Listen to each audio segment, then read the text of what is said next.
Hello, ഇന്നെൻ്റെ vacation സീരീസിൻ്റെ day 10 ആണ് കേട്ടോ. ഞാൻ എങ്ങോട്ടാണ് ഈ പോകുന്നതെന്നല്ലേ? അപ്പോഴേ നമ്മുടെയൊക്കെ ജീവിതത്തിൽ നമ്മളെ ഇൻഫ്ലുവൻസ് ചെയ്ത, അതായത് നമ്മളിൽ സ്വാധീനം ചെലുത്തിയിട്ടുള്ള ചില മനുഷ്യന്മാരുണ്ടാവാറില്ലേ? അവരുടെ പ്രവൃത്തിയോ വാക്കുകളോ ഒക്കെ കൊണ്ട് നമ്മളെ സ്വാധീനിച്ചിട്ടുള്ളവർ. ഞാനൊരു അധ്യാപികയാവാൻ വേണ്ടിയിട്ട് എന്നെ സ്വാധീനിച്ച ഒരു പിടി നല്ല അധ്യാപകർ എൻ്റെ ജീവിതത്തിൽ ഉണ്ടായിട്ടുണ്ട് കേട്ടോ. ആ ഒരു പിടി അധ്യാപകരിൽ ഒരാളെ കാണാൻ വേണ്ടിയിട്ടാണ് ഇന്നത്തെ യാത്ര. അപ്പം ഈ ഒരു വീടും പരിസരവും ഒക്കെ കണ്ട കുഞ്ഞൂനെയും ഒക്കെ കണ്ട നിങ്ങൾ കുറച്ച് പേർക്കെങ്കിലും മനസ്സിലായിട്ടുണ്ടാവാം ഞാൻ എങ്ങോട്ടാണ് പോയത് എന്നുള്ളത്. പ്രത്യേകിച്ച് ചങ്ങനാശ്ശേരി NSS കോളേജിൽ നിന്ന് പഠിച്ചിറങ്ങിയവർക്ക്.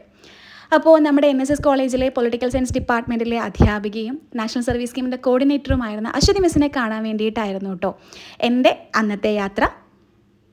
ഞങ്ങൾ ഒട്ടും പറയാതെയാണ് ചെന്നത്. ആൾ ഭയങ്കര സർപ്രൈസ്ഡായി. അപ്പോൾ ഞാൻ പറഞ്ഞില്ലേ എന്നെ സ്വാധീനിച്ചിട്ടുണ്ടെന്ന്. എന്നെ എങ്ങനെയാണ് സ്വാധീനിച്ചതെന്ന് ചോദിച്ചാൽ, ഞാനൊരു ടീച്ചർ ആവാൻ വേണ്ടിയിട്ട് തീരുമാനിച്ച കാലം തൊട്ട് എൻ്റെ മനസ്സിലുണ്ടായിരുന്ന ഒരു ആഗ്രഹമാണ്. നമ്മൾക്ക് പലർക്കും ഉണ്ടാവുമല്ലേ ഒരു ടീച്ചർ കാണുമ്പോഴേ പേടിയാവുന്ന, അല്ലെങ്കിൽ ഒരു ദിവസം ലീവാണെന്ന് പറയുമ്പം ഭയങ്കര സന്തോഷം തോന്നുന്ന അങ്ങനെ ഒരു ടീച്ചർ എനിക്ക് ആവണ്ട എന്നതെനിക്ക് ഭയങ്കര നിർബന്ധമായിരുന്നു. നമുക്ക് കുട്ടികളുടെ അടുത്ത് ഫ്രണ്ട്ലി ആയിട്ട് ഇരിക്കാൻ പറ്റുന്ന, അവർക്ക് എന്തും ഓപ്പണായിട്ട് പറയാൻ പറ്റുന്ന ഒരു ടീച്ചർ ആവണം. അങ്ങനെയായിരുന്നു എൻ്റെ ഒരു ആഗ്രഹം കേട്ടോ. അപ്പോൾ ഞാൻ ഓരോ ടീച്ചേഴ്സിലും, ഞാൻ ഈ പറഞ്ഞ ഒരുപിടി അധ്യാപകരിൽ ഓരോ ടീച്ചേഴ്സിൽ നിന്നും ഓരോ ക്വാളിറ്റീസാണ് ഞാൻ അക്വയർ ചെയ്തെടുത്തിട്ടുണ്ടായിരുന്നത്.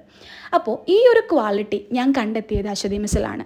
മിസ്സ് നാഷണൽ സർവീസ് സ്കീമിൻ്റെ കോർഡിനേറ്റർ ആയിരുന്നു. അപ്പോൾ മിസ്സ് എന്നെ വിശ്വസിച്ച് എനിക്ക് സ്റ്റുഡൻറ്റ് കോർഡിനേറ്റർ പദവി ഏൽപ്പിച്ചു. അപ്പോൾ 2017-18 കാലയളവിൽ ആ ഒരു കാര്യവുമായിട്ട് ബന്ധപ്പെട്ട് ഒരുപാട് കാര്യങ്ങൾ ഡിസ്കസ് ചെയ്യാനും ഒരുപാട് പിഴവുകളും അല്ലെങ്കിൽ ഒരുപാട് കാര്യങ്ങൾ ആർഗ്യുമെൻസും ഒക്കെ ഞങ്ങളുടെ ഇടയിൽ ഉണ്ടായിട്ടുണ്ട്. അപ്പോഴൊക്കെയും ഒരു ഭയവുമില്ലാതെ, എന്നാൽ പൂർണ്ണ റെസ്പെക്റ്റോടുകൂടി ഒരു ഭയവുമില്ലാതെ എനിക്ക് എല്ലാ കാര്യങ്ങളും തുറന്നു പറയാൻ പറ്റുന്നത്, ഞാനൊരു കുരുത്തക്കേട് ചെയ്താൽ പോലും എനിക്കത് തുറന്നു പറയാൻ പറ്റുന്ന ഒരാളായിരുന്നു അശ്വതി മിസ്സ്. അപ്പം എനിക്ക് മാത്രമല്ല, മിസ്സ് അക്ഷരം പഠിപ്പിച്ച ആയിരക്കണക്കിന് കുഞ്ഞുങ്ങളുടെ ഒരു ഭാഗ്യം തന്നെയാണ് കേട്ടോ അങ്ങനെ ഒരു അധ്യാപിക എന്ന് പറയുന്നത്. അപ്പം മിസ്സ് ഔദ്യോഗിക ജീവിതത്തിൽ നിന്ന് വിരമിച്ചു. ഇന്നലെ ആയിരുന്നു ഒഫീഷ്യലി വിരമിച്ചത്. അപ്പം ഞാൻ മാർച്ച് മാസത്തിൽ ഇത് അറിഞ്ഞപ്പോൾ തന്നെ മിസ്സിനെ കാണാൻ പോകണമെന്ന് തീരുമാനിച്ചതാണ്. അങ്ങനെ ഒരു നല്ല സ്വാധീനം എൻ്റെ ജീവിതത്തിൽ ചെലുത്തിയിട്ടുള്ള ഒരാളാണ് കേട്ടോ അശ്വതി മിസ്സ്. ഇന്ന് എൻ്റെ കുഞ്ഞുങ്ങൾ എന്നെ വിശ്വസിച്ച് ഓരോ കാര്യങ്ങളും വന്ന് പറയുകയും എടുക്കുകയൊക്കെ ചെയ്യുന്ന കാണുമ്പോൾ എനിക്ക് തോന്നിയിട്ടുണ്ട് ആ ഒരു ക്വാളിറ്റി എനിക്കുണ്ട്, അത് കിട്ടിയത് ഇവരെ പോലെയുള്ള നല്ല അധ്യാപകരിൽ നിന്നാണ് എന്ന്. അപ്പോൾ ഒരു നല്ല റിട്ടയർമെൻറ്റ് ലൈഫ് ആശംസിക്കുന്നു. ഇതുവരെ അടിപൊളിയാണ്, ഇനി അങ്ങോട്ടും എല്ലാം അടിപൊളിയായിട്ട് പോട്ടെ. അപ്പോൾ ഞങ്ങൾ പറയാതെ ചെന്നതുകൊണ്ട് തന്നെ മിസ്സിന് ഈവനിങ് ഒരു ഫംഗ്ഷൻ ഉണ്ടായിരുന്നു. ഞങ്ങളെ അവിടെ ആക്കിയിട്ട് ആൾ ഫംഗ്ഷന് വേണ്ടിയിട്ട് പോയി. ഞങ്ങളെ അവിടെ ആക്കിയിട്ട് പോകണം എന്നുണ്ടെങ്കിൽ ആ ഒരു ബന്ധം എത്രത്തോളം ഉണ്ട് എന്നുള്ളത് നിങ്ങൾക്ക് ഊഹിക്കാമല്ലോ അല്ലേ? അപ്പോൾ അത്രയേ ഉള്ളൂ. എന്നും ഇങ്ങനെ ചിരിച്ചിരിക്കട്ടെ.